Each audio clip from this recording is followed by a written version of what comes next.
Well,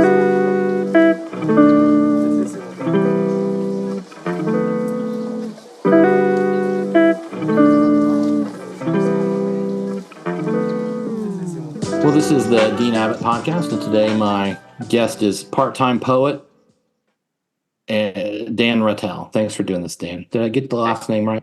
Yeah, that's right. Yeah. Thanks for having me. So, you're a part-time poet. How part-time is that?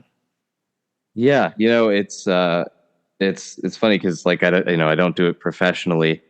Mm-hmm. What does that even mean to be a professional poet? Like maybe sometimes people assume it means you have a job at a university, which I don't. I have a very poetic job. I work at a cemetery. I run a cemetery, so there's some poetry in that. But I don't write very often. I had a really big spurt of creativity last summer, and I wrote most of a new book. That would be my second book. But I don't do anything really like poetic much anymore. Like apart from write, I'm not an editor anywhere or anything. William Stafford is probably my favorite poet. And William Stafford is said to have written poetry 8 hours a day, 5 days a week. Yeah, that sounds like a professional. Well, I don't know how much money he made from it, but it did put him essentially in the American Poetry Hall of Fame. Let's just assume. Here's an interesting thing you might not know. You might even be able to speak to this. William Stafford, one of the huge names in 20th century American poetry. There is no collected poems available. Okay. Right? There's a book called Ask Me, which is 100 selected poems by William Stafford. Mm-hmm. But I wonder if that's because he wrote poems 8 hours a day, 5 days a week, and most of them aren't worth publishing. Yeah. Like a collected volume wouldn't necessarily have unpublished poems in it, although it might, or a critical edition might.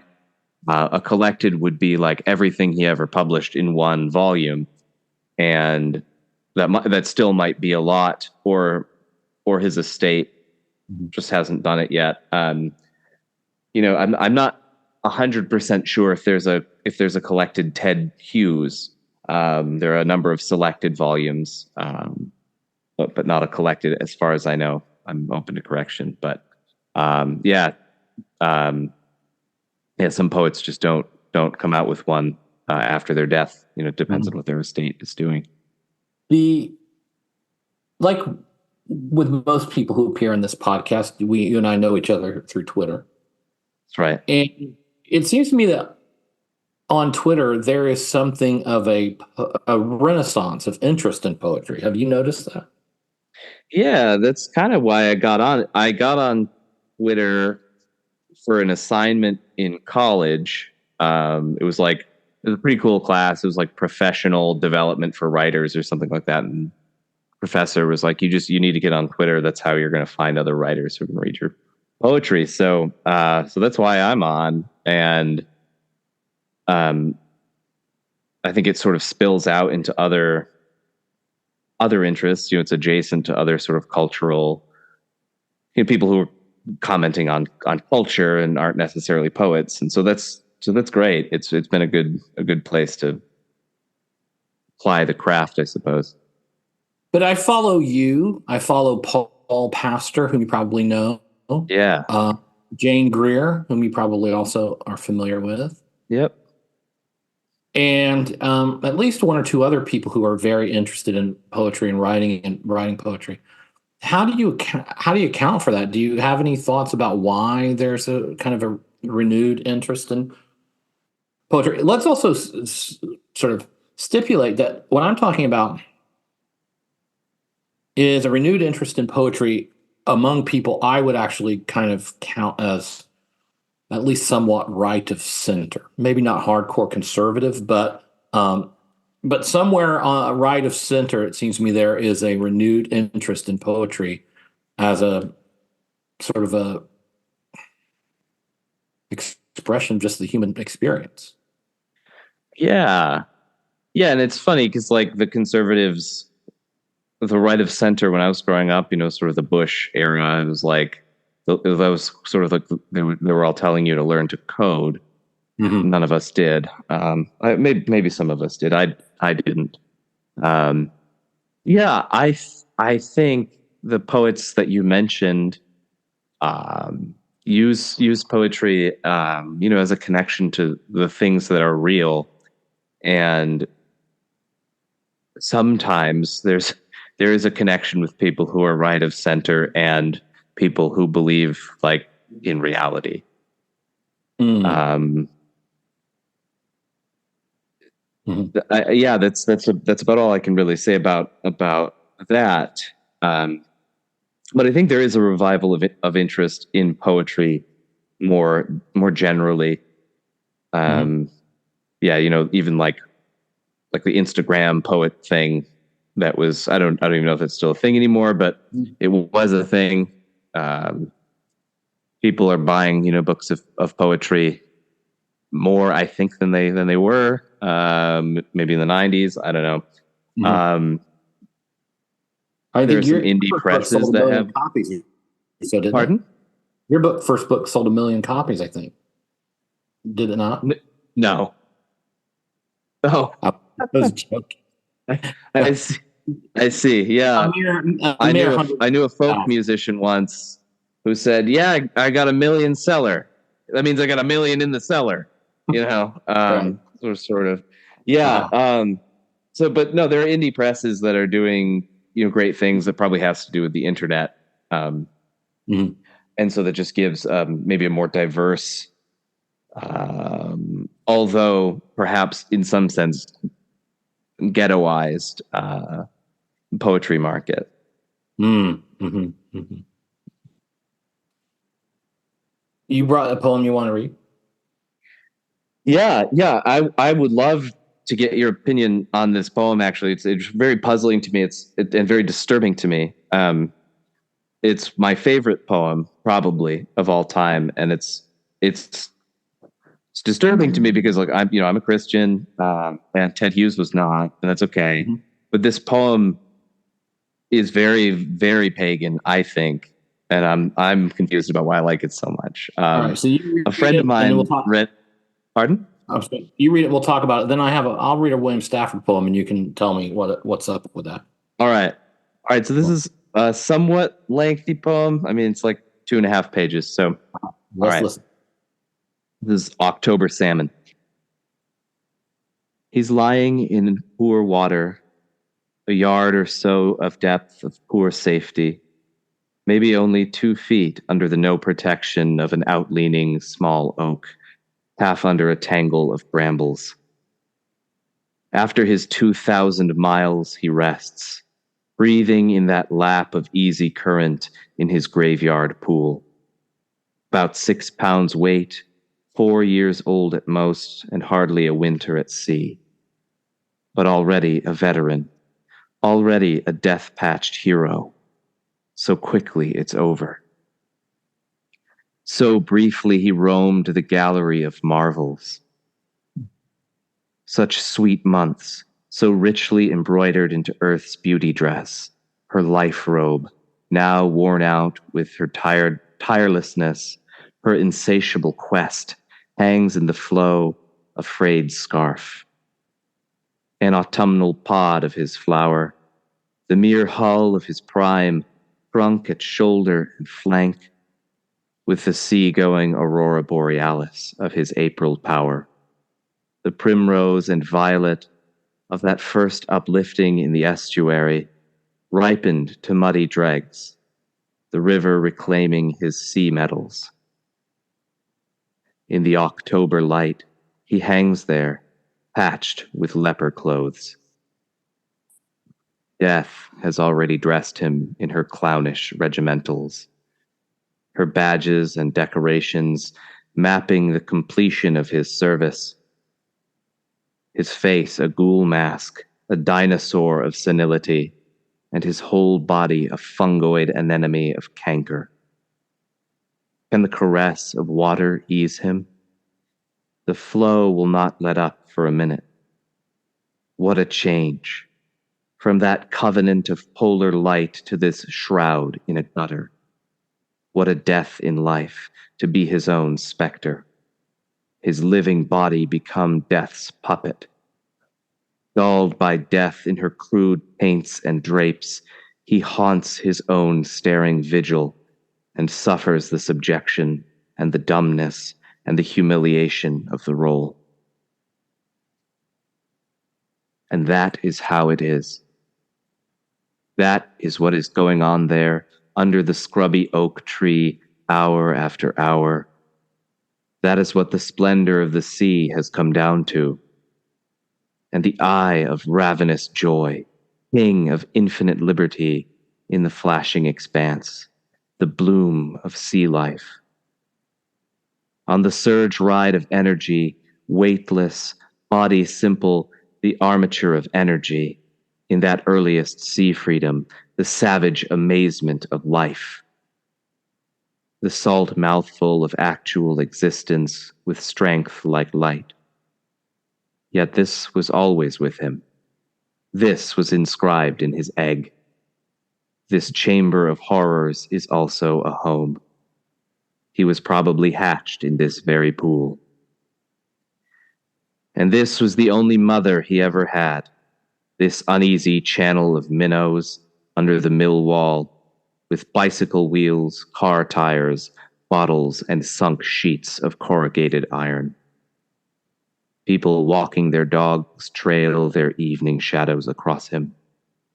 If boys see him, they will try to kill him.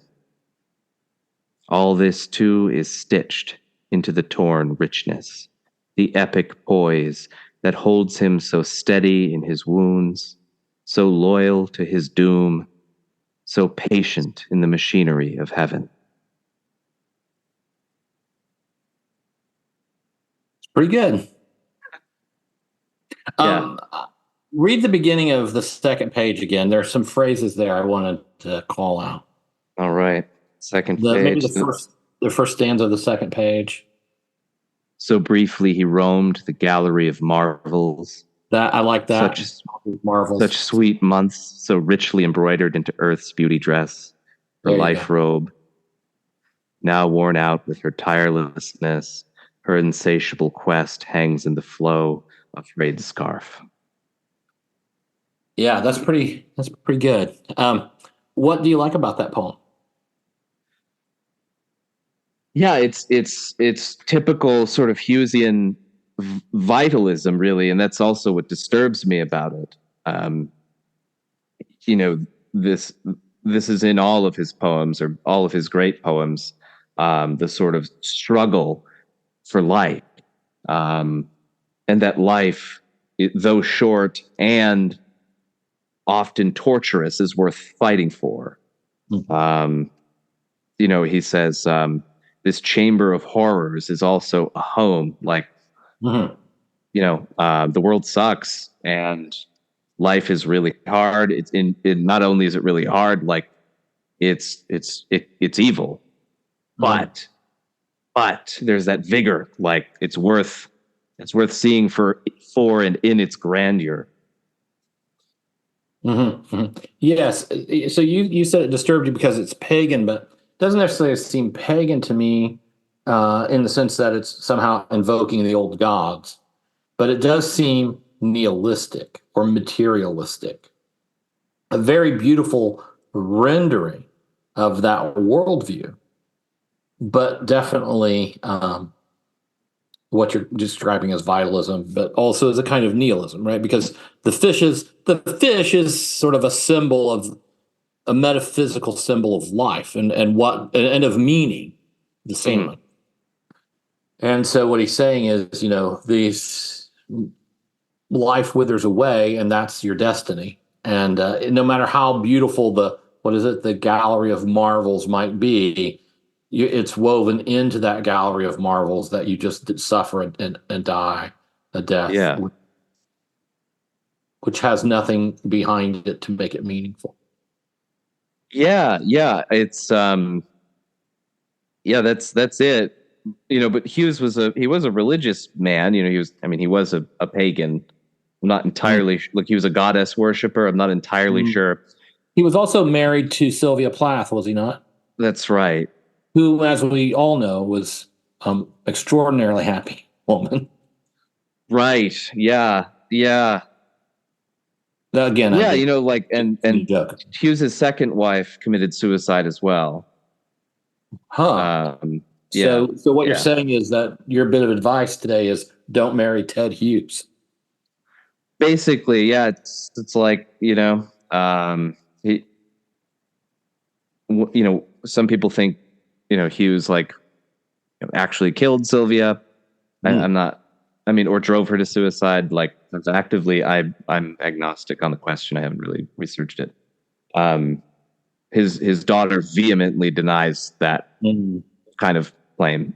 So Mhm. uh, take that for what it is. But he was a religious guy. He would publish based on like astrological signs. If a book was due to come out, he'd make sure it would come out when the stars aligned, in a certain way. Um, and and yeah, I'm not sure what to do with that nihilism that you point out. You're probably right. I mean, it's kind of like a Heideggerian. It reminds me of Heidegger a little bit. How so? You, like I think Heidegger has this like image of like the sort of like nobility of passing from nothingness into being and then back into nothingness, and that shouldn't be questioned too far. It should just be. Um, Mm. and the salmon definitely like has that nobility. Mhm. He's Oh yeah. he's patient. What is it? How does it go? I mean, it's an epic poise, steady in Yeah. his wounds, loyal to his doom. There's a moral implication in that poem you read, right? Because Hughes is not just saying this is how it is. He's telling you you should be like this fish. Yeah, definitely. Yeah. Hmm. Yep. Hmm. What do you like about that poem? It sounds beautiful. Like there's not really any meter or anything to it. That's fine. It's like a free verse poem. Um, and it doesn't have the sort of like angular kind of like harsh um, pounding rhythm that an earlier Hughes poem might have. Hmm. Um, but and it does have the vitalism of early Hughes, but with a tenderness. Um, Hmm. if his most famous poem, Hawk Roosting, the like, the hawk is a hawk and he kills because he likes to kill, and he gets to because he's the most powerful. Hmm. And that's it. But the fish is it's a much more passive type of animal than the Hmm. hawk. Or not passive, but it's not a predator. Um, It's a prey. yeah, yeah, and yeah. So and Hughes is a beautiful reader of his own Mm. poetry. There is a recording of him reading October Salmon on YouTube, although it's in the context of a longer reading he gave. He has a beautiful voice. Mm. So I sort of I think it was pointed out to me in a lecture by Alice Oswald. It's a very she's sort of like an inheritor of Hughes's kind of nature poetry Mm. thing. She's was most recently the Oxford professor of poetry. Mm. It's A.E. Stallings now, but it was Alice Oswald before her. So I mean, if I might hawk roosting. Maybe your listeners aren't familiar with it. I'll just give it out. It's very short. Sure. Go ahead. As a by way of comparison and contrast. So October Salmon came out in the early 1980s, Mm. and Hawk Roosting came out in the early 1960s. So Mm. Hughes is a young man here. Um, see if I can find it. Give me just 1 second. Sure.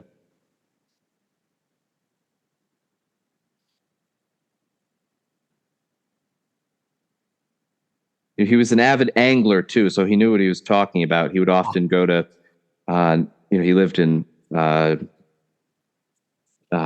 West Country in England, but he would go to, British Columbia on these long fishing expeditions. And he grew up in the wilderness, so he was really like he really knew what he was talking about. Here we have hawk roosting. Okay. I sit in the top of the wood, my eyes closed, inaction, no falsifying dream. Between my hooked head and hooked feet, or in sleep rehearse perfect kills and eat. The convenience of the high trees, the air's buoyancy and the sun's ray are of advantage to me, and the earth's face upward for my inspection. My feet are locked upon the rough bark. It took the whole of creation to produce my foot, my each feather. Now I hold creation in my foot, or fly up and revolve it all slowly. I kill where I please because it is all mine. There is no sophistry in my body. My manners are tearing off heads, the allotment of death. For the one path of my flight is direct through the bones of the living. No arguments assert my right. The sun is behind me. Nothing has changed since I began. My eye has permitted no change. I'm going to keep things like this. Very different. Yeah. Yeah. So he is the hawk and he's observing the salmon. So different perspective. But one of the things that is the same is in October salmon, and this is how it is. And in hawk roosting, it's, I'm going to keep things like this. Mm-hmm. There's sort of just a givenness to the thing, to suffering. Mm-hmm. It's just given. Very interesting. Would you like to hear the poem I've chosen? Definitely. This will be a first for me. I actually, you said it's William Stafford? Yes. All right. William Stafford's work? No, not at all. He's like a Southern poet? No, he lived in Lake Oswego, Oregon for most of his life. Okay. Yeah. No, this will be new for me. He, I would say, mid 20th century, not exactly a nature poet, but pretty close, and big time pals with Robert Bly. Oh, okay. Okay, but I love those guys. There's like a trio of those guys who really meant a lot to me when I was a teenager. So Robert Bly, William Stafford, and Galway Connell. I don't know if you're familiar with any of their work, but I love Robert Bly. Did you ever get to go to the Minnesota Men's Conference? I never did. No. Okay. But I like quite a bit of his poetry. All right, this is a William Stafford poem.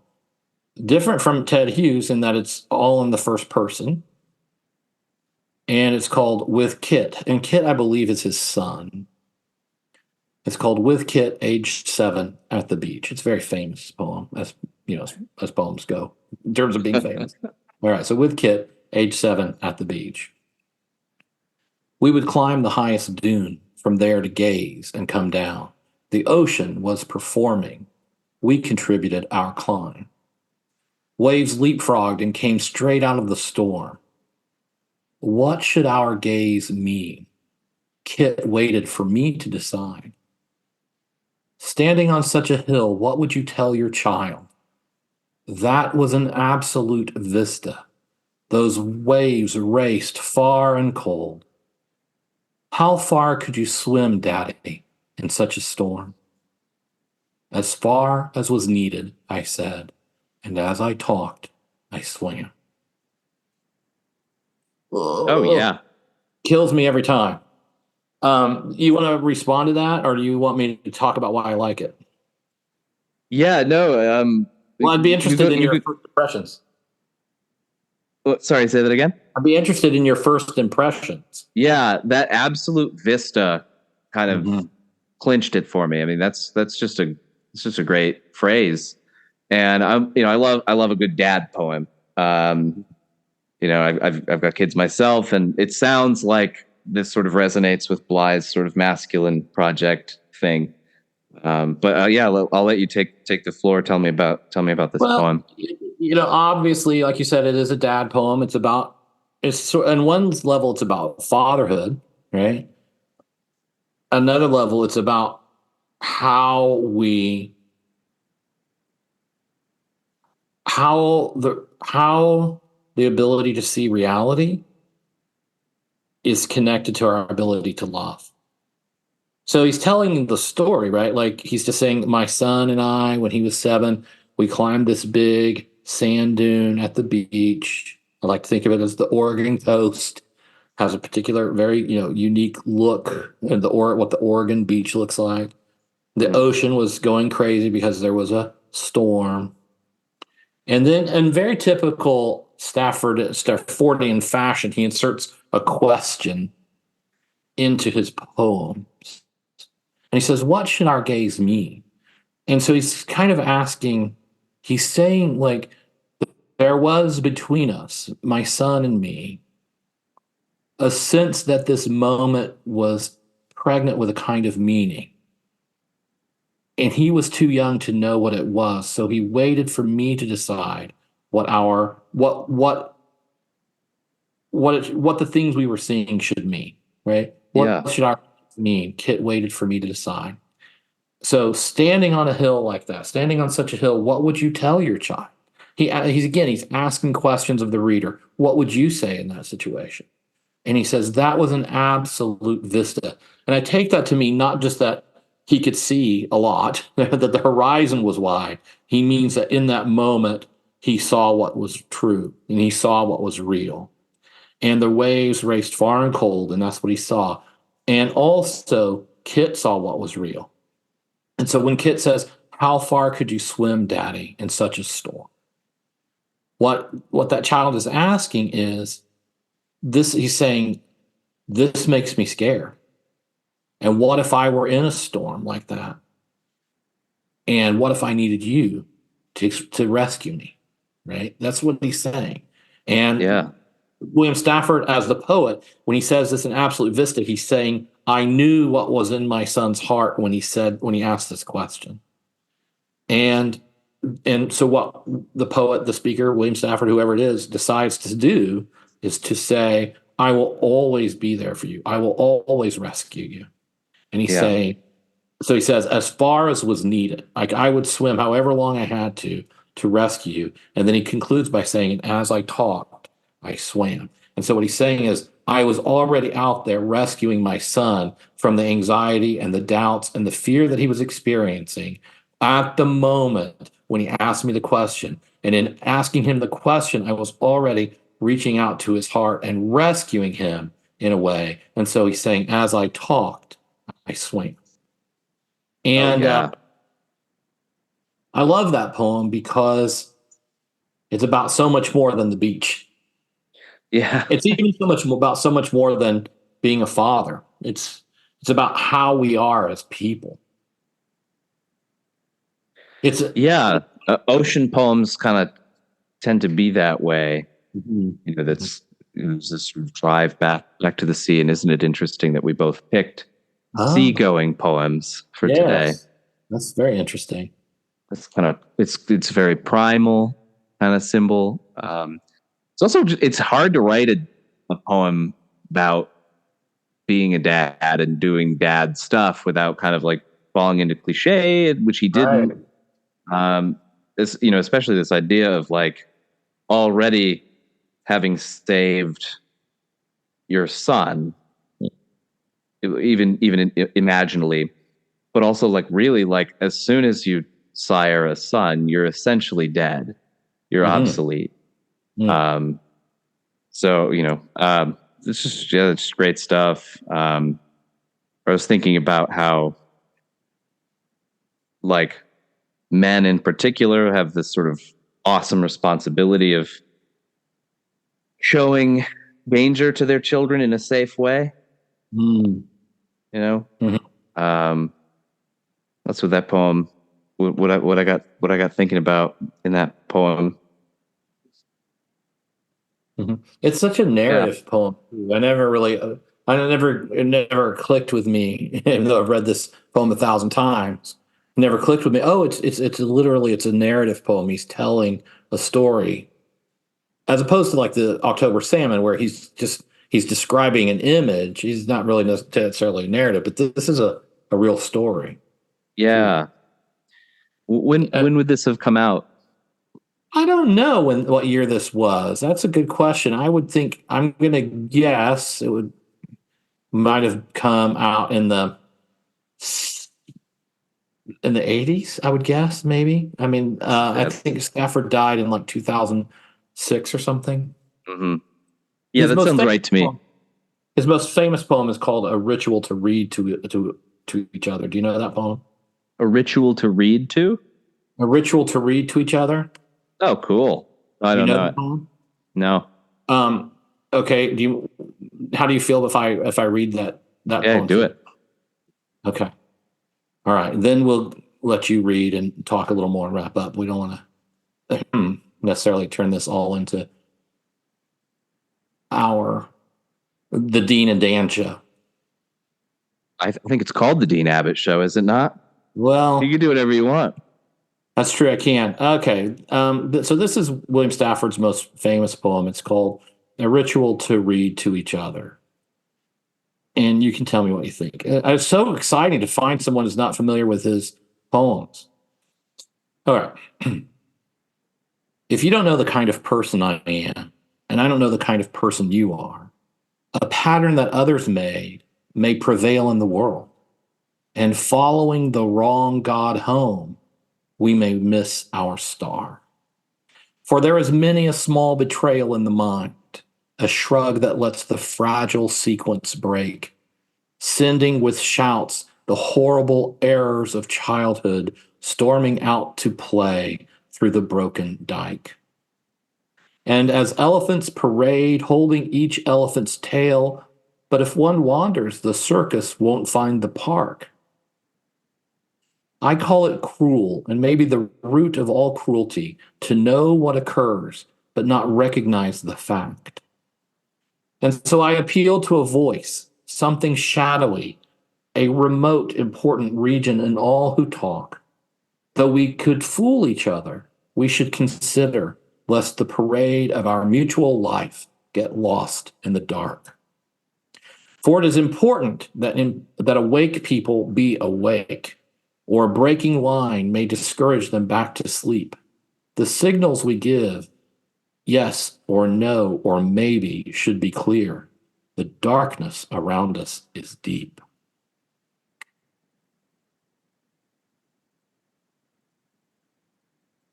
I love that poem. Many Yeah. people have any initial impressions? I've thought a lot I'd about this really have to poem. see it Yeah. on the page. All I really got was the sound, which is Right. cool, and it rhymed, which I thought was delightful. But Yes, does it does it. rhyme regularly, or is it just the occasional No, rhyme? he just throws an occasional rhyme in there. Oh, that's Right? great. But essentially, it's a poem again about love and what bonds people to one another.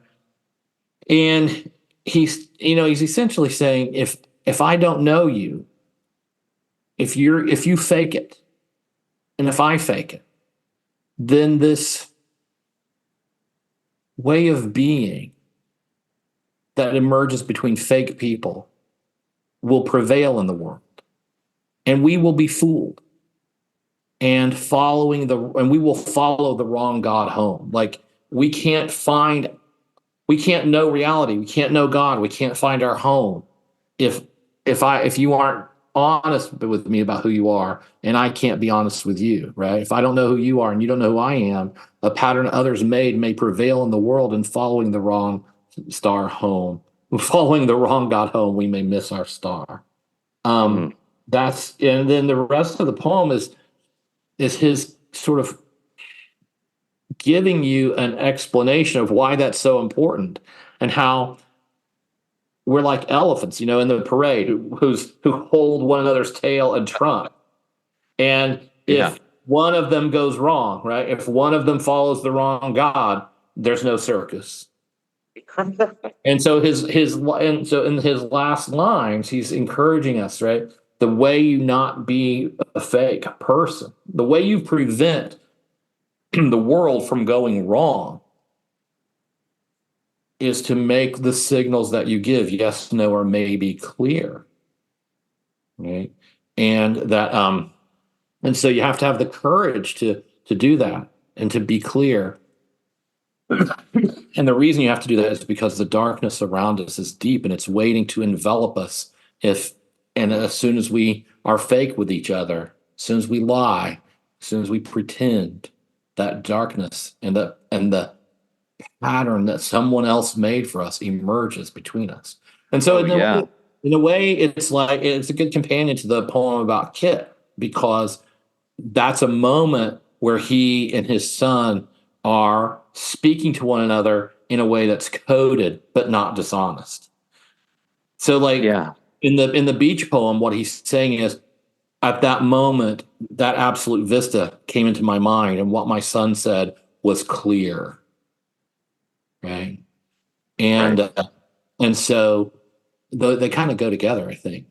I know that Yeah. this poem on first reading is so full of strange images that it take maybe people listening to take a couple of readings, but I think it's an extremely profound poem and beautiful. Yeah. Yeah. Yeah. Yeah. And like, um, the lie, especially. I mean, it's important. It's important in poetics to like think about what it is to lie and to Mhm. live falsely, because a poet can be tempted to make stuff up. But what the lie, what a lie is a participation and a ratification of non-being, Mhm. which is the darkness that the poem ends with. Mhm. And if the imagination is a truth-telling faculty, Mhm. poet has the responsibility to tell the truth. He or she may stretch facts, because the blueberries needed to be small for the poem to work, but the blueberries Right. were actually really big. That's fine. But you know, poets probably lie all the time to just to try to make the poem work. But you can kind of always tell, I think. Mhm. Mhm. Mhm. So yeah, I know you have a poem or two of yours you'd like to read. Why don't you do that? And then you've brought up a question I'd like to end on. All right, sure. So I've got my book here, which Wise Blood published a few months ago. Wise Well, Blood Books. congratulations. Thank you. You're It's doing good been work very, over there, I understand. yeah, it's great. It was amazing to work with them. Um, so so I brought this book. It's called Painting Over the Growth Chart. Hmm. Um, Why is it called that? why is it called that? There's a title. The title poem is called Painting Over the Growth Chart, Hmm. but it's a book about how we interact with our places, um, wherever those may be, and what those things used to be, and Hmm. how that affects what they are now. Hmm. Um, because here New England is just about the oldest place, in America, apart from parts of Latin America. Um, and we live on, I would say, two or possibly three dead civilizations here in New England. Like, the Indians first, and then like Puritan civilization is dead too. And then here we Hmm. are, in the 21st century with all of these, you know, um, buildings that we don't know what to do with. We have like every town in Massachusetts by law had to have a white congregational church in it if it were to be a town. Wow. This it's a pre-revolutionary law, but every town has got one, but nobody really goes to church there. So what does that mean? I mean, I don't want to say nobody. People do, but very few. Um, and anytime you're walking in the woods, you'll find a broken down stone wall, Mhm. and those were there for a reason, but we don't know what that is. So that's kind of what the book is about. And I'll start with a poem called Labor Day, and this just requires a brief gloss. I quote the poet Edward Thomas in it. When he enlisted to go fight in World War I, he was rather an old man, late 30s. Somebody asked him why he did it, and he's said to have stooped down onto the ground and picked up some dirt and said, literally for this, English earth, to defend England. He was shot long after getting to France. This poem is called Labor Day, and it takes place in Portland, Maine. After the wedding, before the toasts were over, because we'd be who knows how long, we walked all night. Classic New England weather, hot that day. By then, we saw our breath. Beyond the baseball field, we found a trail that weaved behind the houses. New tapped kegs were hissing, horseshoes clattered, someone yelled. But further out and up, nothing but tree frogs. And in that solitude, I wished for what I could stoop down for, grasp, and say for this. There are 57 working lighthouses in Maine, which is fewer than you'd think for all that coast. Do you want to talk about that, or you want to read another one? Sure.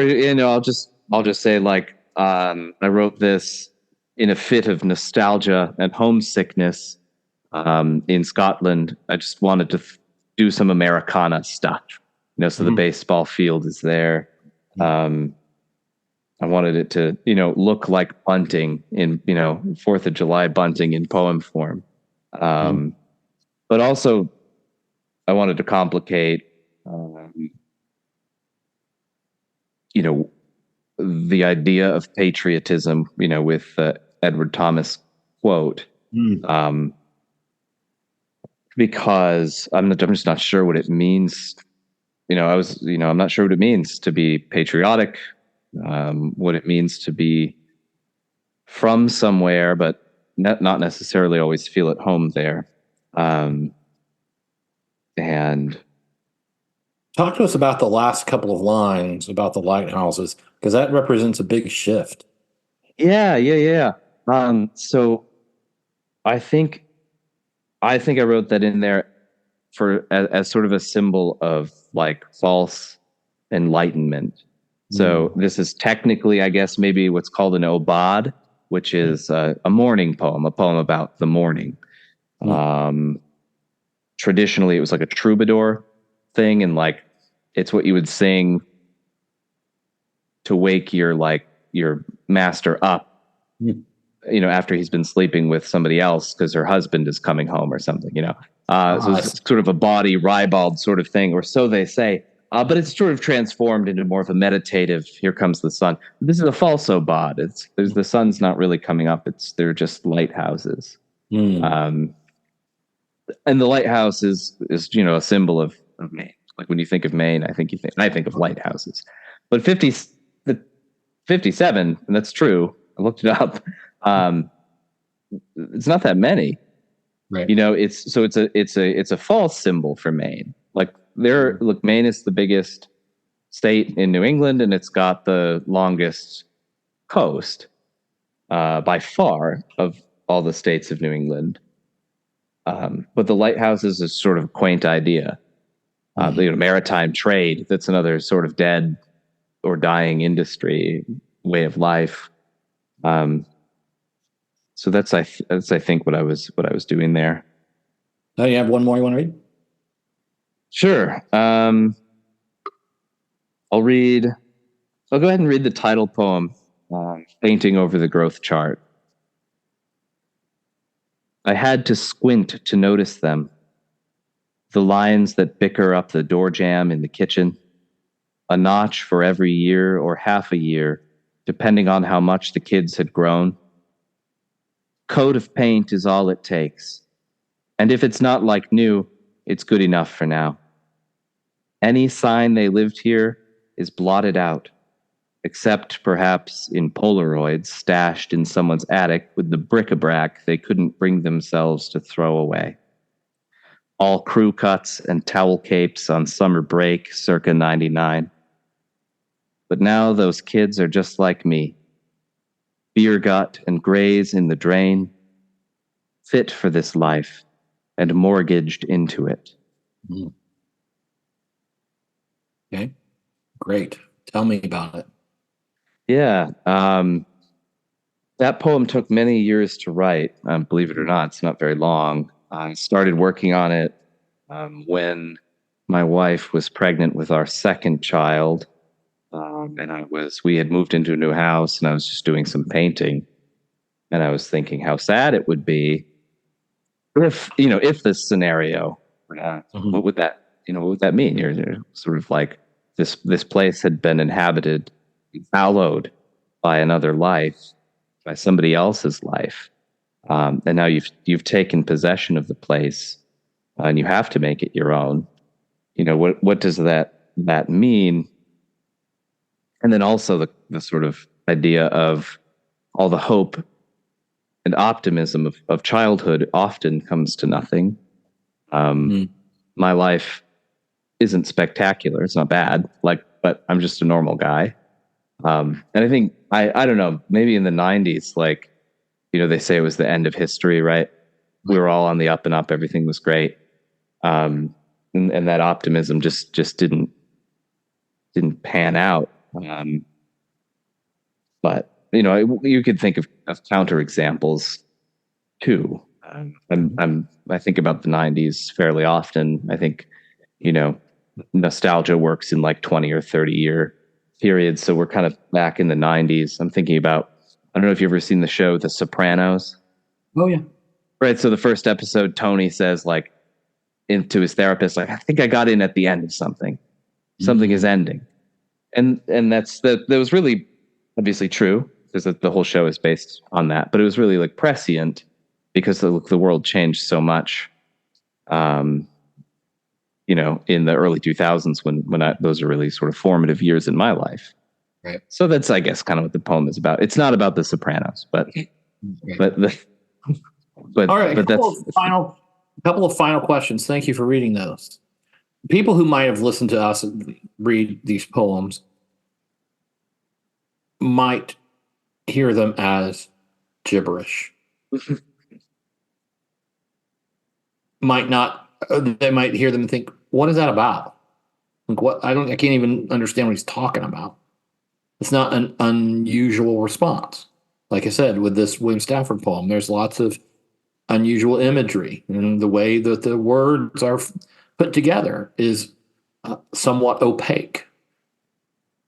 What encouragement do you have for people? Why is it important? What's the reward for sticking with, say, October Salmon long enough till it begins to become clear to you what's being said? Why does poetry matter? Yeah.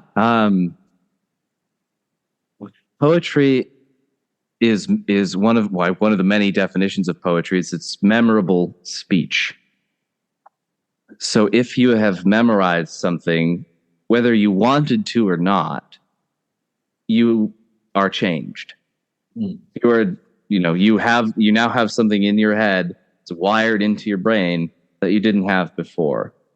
And the cool thing about a poem is it's the only art form you can do that with. If you have a poem memorized, you have the poem whole and entire. You can see a work of art and remember it, but you don't have it. You don't possess it. So poetry is, it's really it is a type of magic. Dana Gioia has a wonderful essay that I recommend any chance I get called Poetry as Enchantment, where he, basically makes this argument where, a poem is a spell. It could be a curse too. The curse of, I'm going to tell you something you'll never forget. And that changes you. You're laden with it. So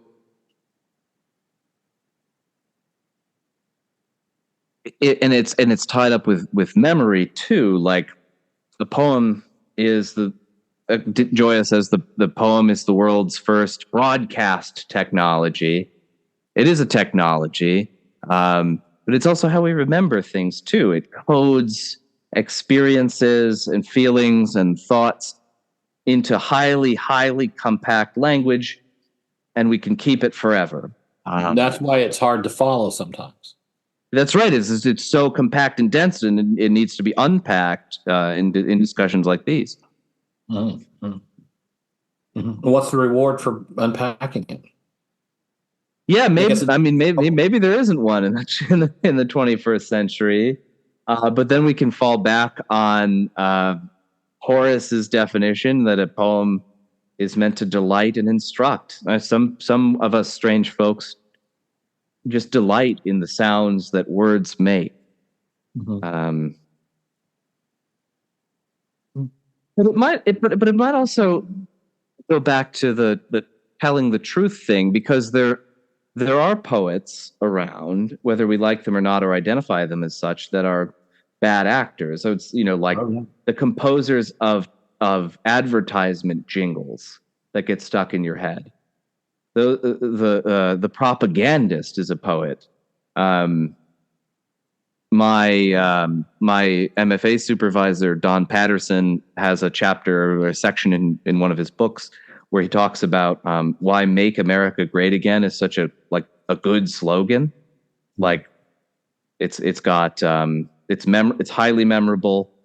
It's got a certain music to it. There's alliteration.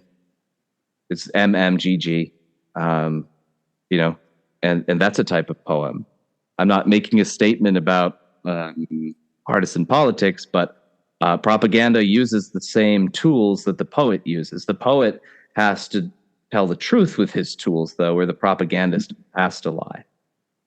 It seems to me, now that you say this, maybe what we can say is this: that a really good poet, okay, William Stafford, for example, okay, what he's trying to do, and maybe this is particular to Stafford, but it's there with many other poets. It's certainly there with Galway Kinnell, and even someone who I think whom I love, but I know is not necessarily ranked among the greatest poets, Longfellow. If you read a bunch of Longfellow's poems, mm-hmm.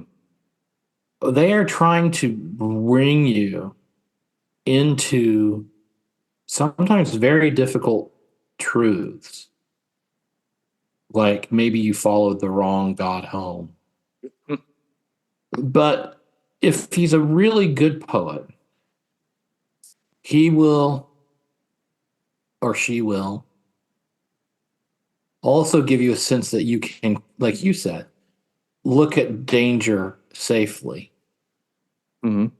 And I get that a lot. Again, just using William Stafford, the speaker of his poems is so warm in a way that he can ask you to look at very difficult things. And thus you become a more mature person because you looked at something very difficult and you processed it through, and it now is part of you, and you trusted a poet to tell you about it, to show it to you. Wow, isn't that a beautiful apology for poetry just there? Well, I hope so. That's what I think. I mean, obviously there are poems that aren't like that. Mm-hmm. There are, lighthearted, humorous poems that might not do that. But with a certain kind of poem, that's what we're trying, and a certain kind of poet, that's what you're trying to do. Yeah. Mm-hmm. And I think it's interesting too to compare something like that Ted Hughes poem and his vision of the fish with Gerard Manley Hopkins' vision of the fish, who I think I don't know that poem well, but he sees the fish and it's in dappled things, and the fish is, he looks at the colors on the fish and everything shines with its grandeur. Those would be interesting poets to put in dialogue together.